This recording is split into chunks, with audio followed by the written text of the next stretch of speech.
Former U.S. attorney tells investigators he quit because he heard Trump was considering firing him. The circumstances surrounding Pac's departure were among the lingering mysteries from a chaotic stretch in early January. At the time, Trump and his allies were focused squarely on Georgia as they sought to push unfounded claims of mass election fraud. 2 days before Pac's resignation on January 4, Trump pressured Georgia's Secretary of State Brad Raffensperger to validate bogus claims of election fraud in the state. The Senate Judiciary Committee interviewed Pac on Wednesday as it investigates the pressure Trump put on the Justice Department to take a more active role in his efforts to overturn his electoral laws. The interview, which was not public, was conducted virtually and lasted between 3 and 3.5 hours, according to the source familiar with the testimony.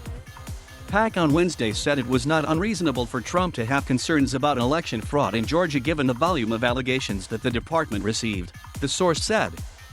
After Pac's surprise resignation, Trump replaced him with his U.S. attorney in Savannah, bypassing the normal chain of succession and raising suspicions about Pac's departure.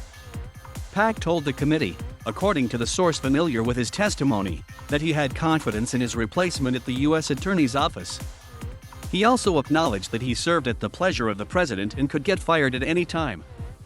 Documents released by the House in its investigation of Trump's pressure on the Justice Department to substantiate his election fraud claims showed Pac resigning after a key weekend in which Trump considered overhauling DOJ leadership because they hadn't found widespread fraud. Pac is one of 6 former DOJ political appointees whom the Biden administration green-lighted to talk to the committee about Trump's election fraud push. Trump's move to then tip as Pac's replacement Bobby Christine, another U.S. attorney in Georgia, further arose suspicions about why Pac had resigned. Days earlier, Trump seemed to refer to Pac as a never-Trumper on his infamous January 2 call with Raffensperger. Before his immediate resignation on January 4, Pac had told associates he had planned to stay on until the inauguration. It was later revealed, in reporting by the Wall Street Journal and the New York Times, that acting Deputy Attorney General Richard Donahue had a phone call with Pac the night before his resignation. In that call, according to the Times, Donahue relayed to Pac that the White House was frustrated with his failure to bring voter fraud investigations in the state. Pac himself has not said anything publicly about why he left his post earlier than planned.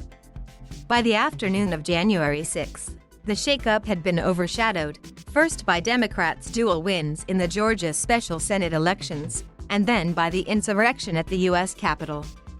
Days later, Christine, in a private call with the Atlanta's office staff, told them that there's just nothing to the election issues the office was looking into, according to the Atlanta Journal-Constitution. A probe into Trump's election reversal crusade picks up speed.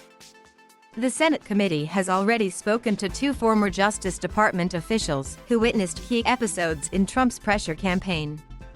Donahue spoke to the committee on Friday, and on Saturday, the committee had an interview with his former superior, Jeffrey Rosen, who served as Trump's acting Attorney General after William Barr stepped down in December. Senate Judiciary Chairman Dick Durbin announced the plans to interview Pac in comments to reporters on Capitol Hill Monday. It seems like slow going, but there is progress being made, Durbin said. Durbin has also indicated he wants to interview former Trump Chief of Staff Mark Meadows. Hints of what happened before Pac's departure. Pac, however, was referenced to in some of the internal Justice Department documents that have already been released by the House Oversight Committee. On January 1, the day before the Trump-Raffensperger call, Rosen provided Pac's cell phone number to Clark, according to the emails released by the committee. It was shared on an email chain titled Atlanta where Clark alluded to his interest in a video that had been taken. On January 3, the night of that Donahue and Pac reportedly spoke on the phone, Donahue emailed Pac with the request that he please call ASAP. Up until the dramatic early January episode, Pac had attracted little spotlight in his tenure leading Atlanta's U.S. Attorney's Office. Before a stint as a Republican member of Georgia's House of Representatives, he had also worked as an assistant U.S. attorney in the Atlanta office. He had reputation in Georgia's legal circles as being a straight shooter. In addition to the formal resignation letters he submitted in the internal departure announcement to the Atlanta U.S. Attorney's Office, Pac also sent an email to his fellow U.S. attorneys on January 4. according to the documents released by House Oversight. In it, he said that, as a group, they had made our country better and safer, even though we were facing unprecedented challenges. This story has been updated with additional reporting Wednesday.